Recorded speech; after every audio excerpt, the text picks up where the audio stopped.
It makes sense that Big Ant Studios has stepped away from the Don Bradman license in favour of partnering with the current Australian and English cricket boards for its latest cricket game. Because with all due respect to the greatest Australian in the history of Australianism, Ashes cricket isn't Don Bradman. Ashes cricket is Steve Smith, rife with distracting little quirks as it takes guard, but nonetheless capable of a confident, exciting and reliable brand of cricket once each ball is delivered. The crowd's on their feet, probably hoping they can catch a six.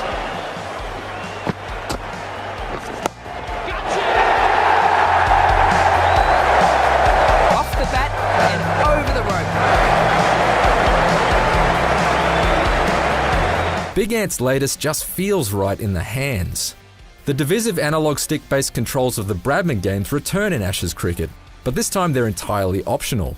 Instead, Ashes cricket defaults to a more traditional button-based setup that makes the game much easier to pick up and less laborious to play, without sacrificing any of the finer inputs found in the previous method. Further enhancing the batting side of things is the way the substantially improved shot animations work in tandem with the eminently reliable ball physics. There's a seamlessness at the point where the animation of a batsman's stroke intersects with a delivery that holds up well even under slow-mo scrutiny, as batsmen actually step and plant their feet rather than artificially glide into position as with cricket games of old.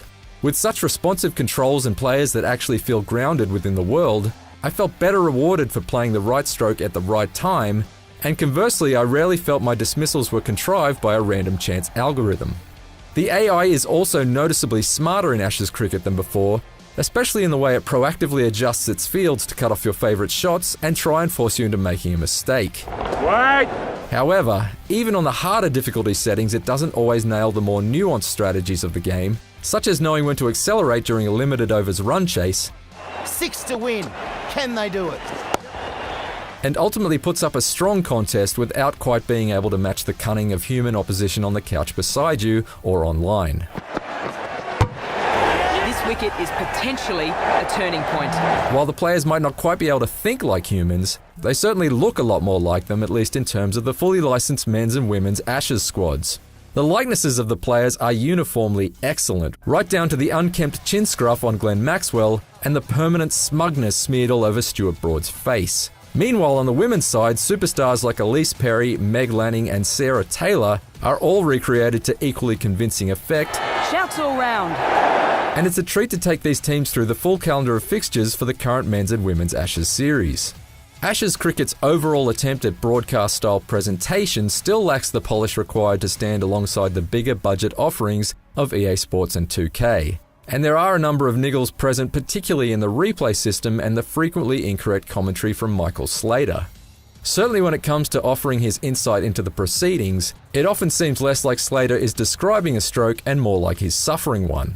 Good throw from the deep, on target, good running, that's 3. Yet out on the field, Ashes cricket really does look the part.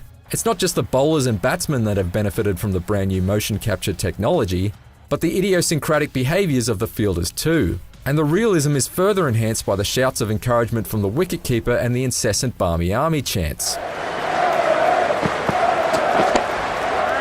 Ashes cricket might fall short when it comes to recreating the gloss of a modern television broadcast, but it's satisfyingly spot on in terms of simulating the feel of actually being at the ground.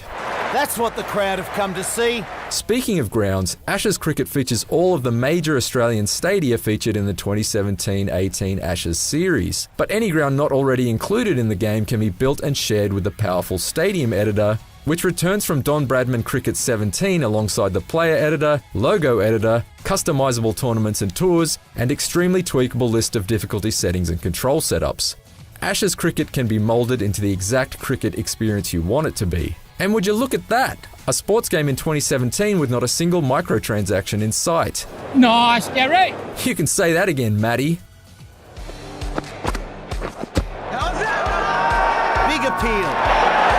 This is a big wicket. Like an 80 overs old Duke's ball, Ashes cricket may be a little rough around the seams, yet it still manages to impress where it counts the most, out in the middle. There has never been a cricket game this approachable, fully featured or fun, and the inclusion of licensed Ashes squads and stadia is just the icing on what is already an exceedingly customizable cricket cake. With a bit more shine on it via future patches and community-created content, it could be well and truly amazing. But even as it stands, Ashes Cricket is the best video game representation of the sport to date. For more sports game reviews, check out our verdicts on NBA 2K18, Madden NFL 18, and FIFA 18. Bowled!